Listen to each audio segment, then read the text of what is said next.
জরি ব্যবসায়ীর বাড়িতে দুঃসাহসিক চুরি, প্রায় 15 লক্ষ টাকা সোনা ও নগদ টাকা উধাও আলমারি থেকে। ঘটনা তদন্তে সাকরাইল থানার পুলিশ। ঘটনাস্থলে হাওড়ার সিটি পুলিশের এসিপি সাউথ অরিজিৎ পাল চৌধুরী। সাকরাইল থানার অন্তর্গত ধুলাগড় হাজি সাহেব পাড়ার জরির ব্যবসায়ী মির্জান সেপাইয়ের পরিবারে রয়েছে বিয়ে অনুষ্ঠান। সেই কারণেই বাড়িতে ছিল সোনার গহনা ও নগদ অর্থ। গতকাল রাতে ছাদের দরজা ও জানালা ভেঙে ভিতরে প্রবেশ করে দুষ্কৃতীরা। তবে আলমারি ভাঙা না হলেও দুষ্কৃতীরা কিভাবে পেল আলমারির চাবি তা নিয়ে উঠছে প্রশ্ন। চুরির সাথে যুক্ত পরিবারের পরিচিত কেউ। প্রাথমিক তদন্তে দাবি পুলিশের। হ্যাঁ, প্রতিদিনের মতো নয়। গতকালও রাত 11টায় খাওয়া দাওয়া করে আমি 12টায় শুই। ওই ঘরটাতেই রেগুলার আমি শুই, কিন্তু প্রচণ্ড গরম থাকার কারণে পাশের ঘরে একটা এসি থাকায় ওই ঘরে ঢুকি।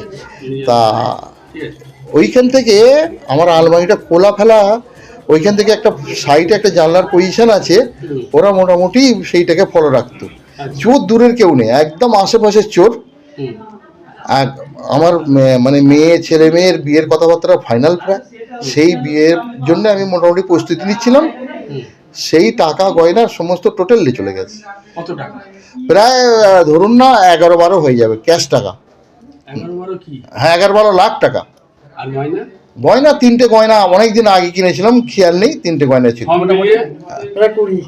সব মিলিয়ে ধরুন না 3টে গয়না, ধরুন না 2.5 ভরির মতো। 3টে গয়না, 3টে গয়না ছিল 2.5 ভরির মতো।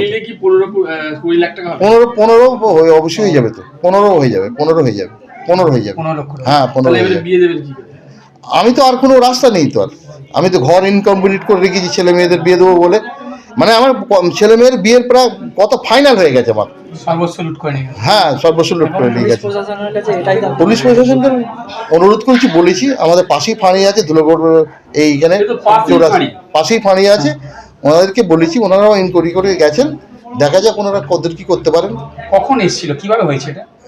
এটা উপরে 7 থেকে লেবে, মানে ওই ঘরটা খোলা ছিল।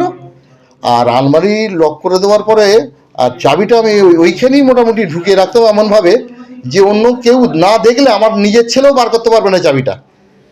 ওরা চাবিটা রাখা দেখেছে। আপনার কি চেনার পরিচিত কেউ? পরিচিত বলতে কি, আমার তো ধারণা আমার এলাকার বাইরে কেউ চোর নয়। এলাকার বাইরে যারা করেছে তারা এলাকার বাইরের কেউ না, এলাকারই। বাইরে থেকে 2-1জনকে ডেকে আনতে পারে। বিয়ে কিভাবে দেবেন? বিয়ে আর তো কোনো রাস্তা নেই। এবারে তো চাঁদা তুলতে হবে, আর উপায় কি আছে? এবারে পাড়ায় পাড়ায় চাঁদা তুলতে হবে, আর কি উপায় আছে? মেয়ে তো শুনলাম গ্রাজুয়েট। হ্যাঁ, মেয়ে গ্রাজুয়েট। মেয়ের ছবিটা দেখবেন। হ্যাঁ, মেয়ে গ্রাজুয়েট। মোটামুটি অনেক জায়গায় দেখাশোনা হচ্ছিল, মোটামুটি ফাইনাল প্রায় একটা জায়গায় হয়ে গেছে। আগামী 1-1.5 মাসের মধ্যেই ছেলেটার ব্যাপারেও মোটামুটি একটা ফাইনাল করে ফেলেছি। মেয়েটার ব্যাপারে ফাইনাল। দুটো ছেলে মেয়ের একসাথে বিয়ে দেবো। এই যে টাকাটা, টোটাল টাকাটা কিন্তু আমরা যে জরি লাইনের কাজ করি, আমাদের জরি গুডসের দোকান আছে, প্রত্যেক সপ্তাহে 2.5 লাখ 3 লাখ টাকা বেচে বিক্রি আছে। সেই যে টাকাটা প্রত্যেক শনিবারে দিতে হয় ওখানে, সেই মহাজনের টাকাটা 5 লাখ টাকা ছিল। মহাজনের টাকাটা, কলকাতা মহাজনের 12-14টা বাড়ির টাকা আমরা মানলি। এখন কি করবেন? আর কোনো উপায় নেই। এবারে হয় গলায় দড়ি দিতে হবে, নাহলে ব্রেন স্ট্রোক হয়ে মরবো।